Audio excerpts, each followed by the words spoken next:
We are going to be presenting this year's CRO of the Year award. And we have some great winners. So this is in the 1 to 99 employee category, and the winner is Marco Cortese. Marco wished he was here today, but he has sent us on his behalf. So my name's Anthony, I'm the VP of Revenue, and Marco wanted us to just say a few words on his behalf. Now, the biggest message he wants us to get across, that this award, whilst it's been awarded to him, he feels like it's not a personal award. He wants to credit this to the entire team at 7th Level. Marco's tremendous. This award is for everybody in the team. The marketing department, the CX department, the sales department, the ops and the finance.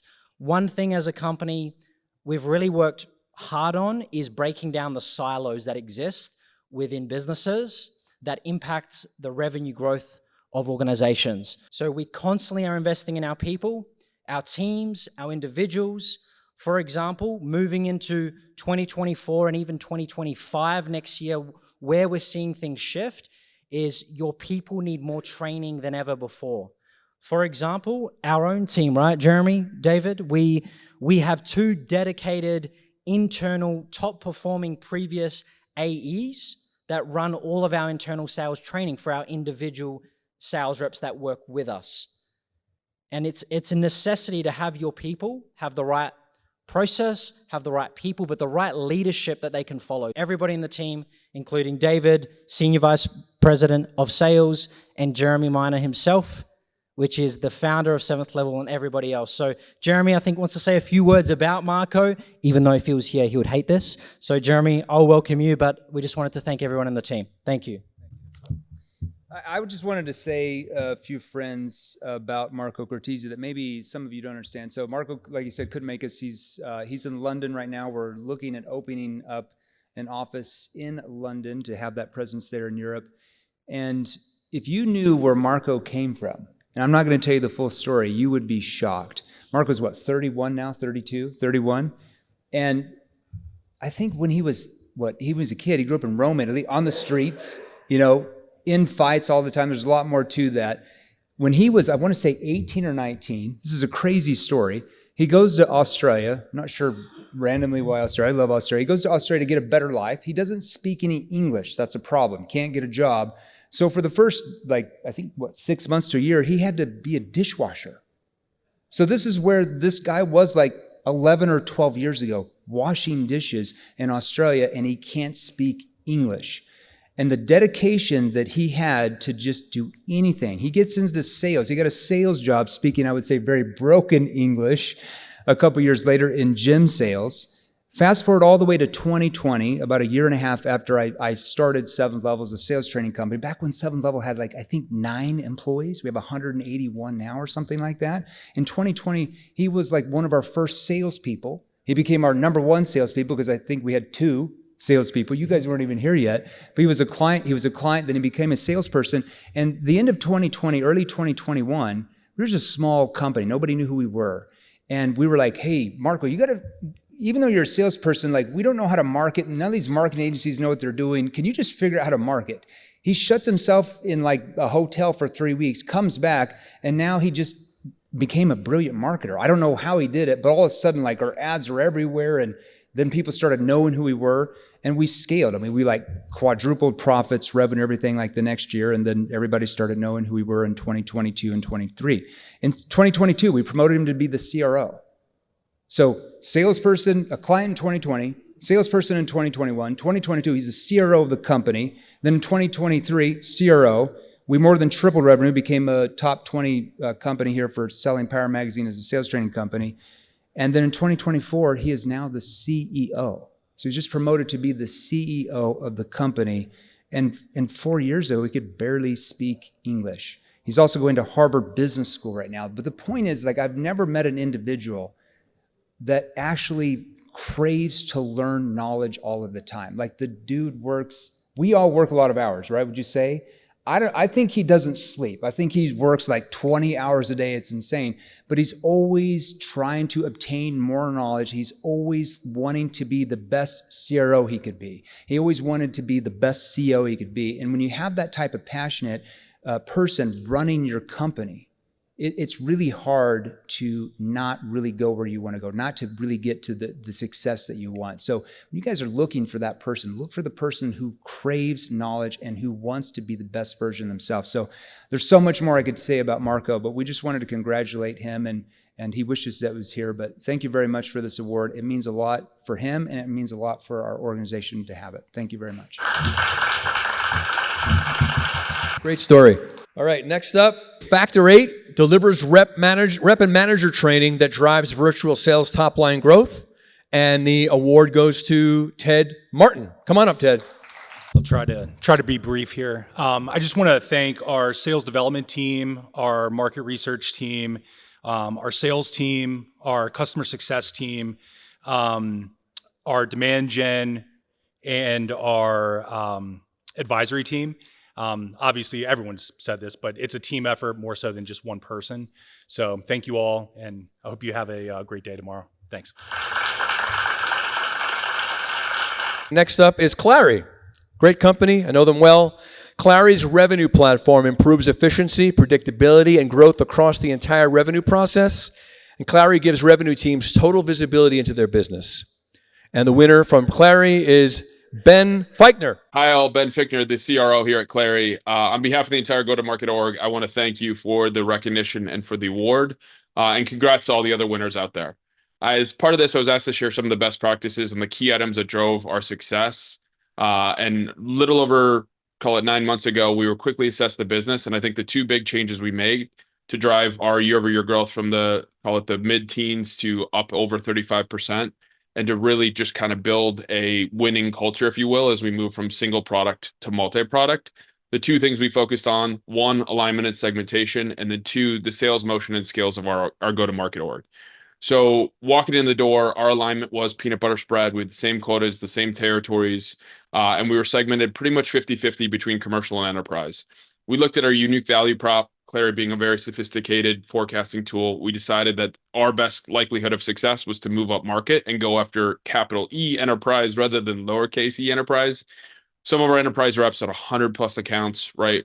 We got very, very, very smart about how do we segment, how do we target, how do we put people in the right seat to have success. So we did that, and we changed, the alignment and segmentation in a big, big way. I think the sales motion and the skills of our go-to-market org was the other thing that I attribute a lot of the success to. The things we did here, and this is not unlike other orgs with great technology, right? They were very much product focused. They were bits and bytes. We had to move them to solution sellers to solve our clients' biggest problems with our unique value props. The way we did it wasn't coming in and saying, hey, here's all these workshops and all these things. We took the greatness from the field. So we looked at our 3 biggest deals in the last fiscal year. Fortunately, all of them were sold with really great solution sales motion. We highlighted those things. We drove competitive competitions of who has the best executive point of views, who could paint the best and biggest vision. Our entire sales kickoff was centered around how to run a perfect deal cycle, not product enablement, not industry enablement, those things. We really, really invested in folks' success and highlighted the great that we had within the org. Looking back, a lot of these changes from go-to-market alignment and the motions and skills drove us from the high teens, like I said, to the 35% year-over-year growth on new sales. Really allowed us to build an awesome winning culture and hire 25 folks in the first 3 months. So thank you again for the nomination and for the recognition, and thanks to Selling Power and all the Clary go-to-market folks that make us all look good. Have a great night. Next up, Typeform. Excellent. Typeform makes forms without filling out. Get more data like signups, feedback with forms designed to be refreshingly different. I'm a Typeform customer. I love Typeform. How many people use Typeform? It's a great, great product. And the winner is Kristen Habeck. Is she here? Hey, Kristen. Thank you, everyone. I'm so excited to be honored amongst other amazing sellers. It's always really special, I think, when revenue people recognize revenue people. So as part of my best practice, I want to talk about uniting the GTM team. This has been something that we've been working on really hard at Typeform, and it's a big part of our philosophy, which is to look at everything through one funnel. And to have a united GTM team is ultimately more efficient than a fractured GTM team. So when I started at Typeform, we had sales, success, marketing, and they were all doing good work, but in isolation of each other. They had their own tech stack, they had their own KPIs, they had their own motions. And what we've been doing over the last 12 months is really uniting that under one roof. And the reason is that while people were doing good work, it was hard to see how everything was tying together oftentimes. And it also meant that we weren't using the same definitions of who our ICP was, why they care, how we were going to go to market for them. And so we've spent the time bringing these folks together under one roof, one funnel, one tech stack, which is super important too, to make sure all those data pieces talk to one another so that we have that hyper focus on who our customers are.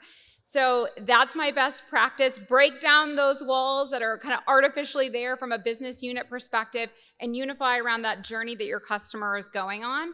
And that will lead to a lot more success and ultimately a more magical go-to-market team. So thank you, Selling Power. Thank you everyone at the conference and the event organizers. Thank you.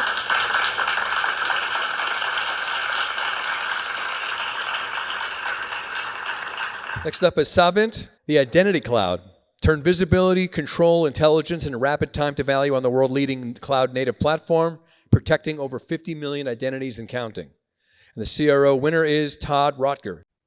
Thank you for the honor and recognition of the CRO of the Year award. I'm sorry I wasn't able to attend in person today. I had meetings in Germany that were previously planned. At the end of 2023, I finished my 4th year as CRO at Savient, which has been filled with constant change, challenges, personal fulfillment, and a combination of successes and failures. Over that time, we've grown revenue from about 30 million to 150 million in ARR. Through that process, we've made changes in strategy, people, process, and execution to meet the growth of the company. 2023 was a great year for Savient, my most challenging year so far. We grew revenue at over 30% with a strong focus on performance and operational improvement, but we also needed to be able to build scale and mature other areas of our revenue organization to prepare us for future growth. We added over 25% new headcount. We upgraded our talent across our teams. We built enterprise-level sales enablement and partner programs and started an emerging products team for our new products. Along with all the actions inside of the revenue org, I had to balance my time to work closely with my peers in marketing, finance, support, and products to make sure that we had the right alignment for our teams to be successful. The CRO role in a high-growth company is extremely difficult. You need to be able to hit aggressive performance targets every quarter while you're planning and executing for future scale. It's a daily balance between tactical and strategic. My advice to leaders going through a similar circumstance would be, first, I would be maniacal on the talent that you have in your organization and making sure that you've got great people, especially great leaders who end up bringing and developing great people across the organization. But people is one thing as a leader that you can really manage and that you can control, and having the best people in place is incredibly important. I think having a clearly defined plan is as well. And so that clearly defined plan, you need to be able to make sure that it is clear below you in the organization and above you. So above you, whether it's your board, your executive team that understand what you're doing, where we're going, how we're doing it, and then to the people in the organization that have to actually execute on it. Communication throughout the organization is incredibly important as well, and it becomes even more difficult as you start to grow. So that communication is easier when you're a smaller company, but as you grow, that communication becomes difficult. You've got to find ways to drive communication through the organization at all levels, and so you have to constantly be looking at that and changing the way you're doing things to be able to make sure the communication flow is getting throughout the organization. I think building and understanding your KPIs and your data is really important as well. When you're really looking at the company in your business, you have to understand what are the key KPIs, the metrics that really matter, and get agreement, I think, with your executive team on that. And then, find out ways that you can really determine how you're going to measure those and you're going to report on those so that everybody is in line and you can drive the activities to meet those key metrics. That is really important. And then really being data driven is another thing. It's another thing as you scale, more things become objective and less subjective because you're dealing with greater, groups of people in different geographies, and there's a lot more complexity of the business. So you've really got to make sure that you're making decisions that are data driven and you're balancing that objective decision making with what you're seeing and hearing from your teams. It's a little bit more subjective.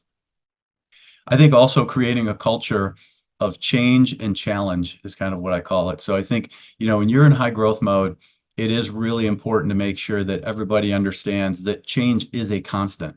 You are going to be changing. That's one of the advantages of being in growth, is that things are going to change. You're growing, but you've got to get people to be able to have an open, mindset to be able to do that, and that they need to understand that things are going to change and they need to grow personally and professionally to be successful.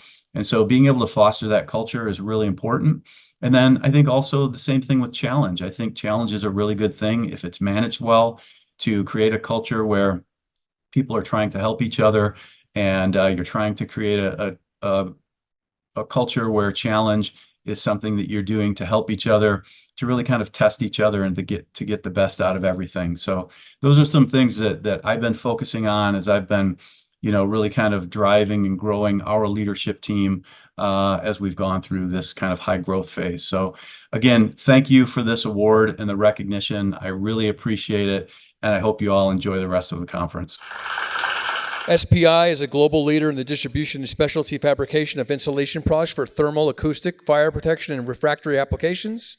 And SPI winner, the CRO, is Margot Hart. And Margot's not here, but we have a video. One of my best practices is supporting and driving collaboration with my team.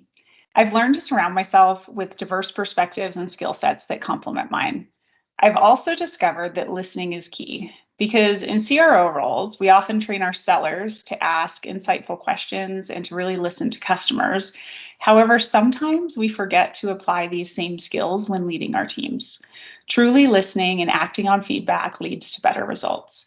For me, consistent and repeatable success has come when every team member is aligned and committed to a growth strategy.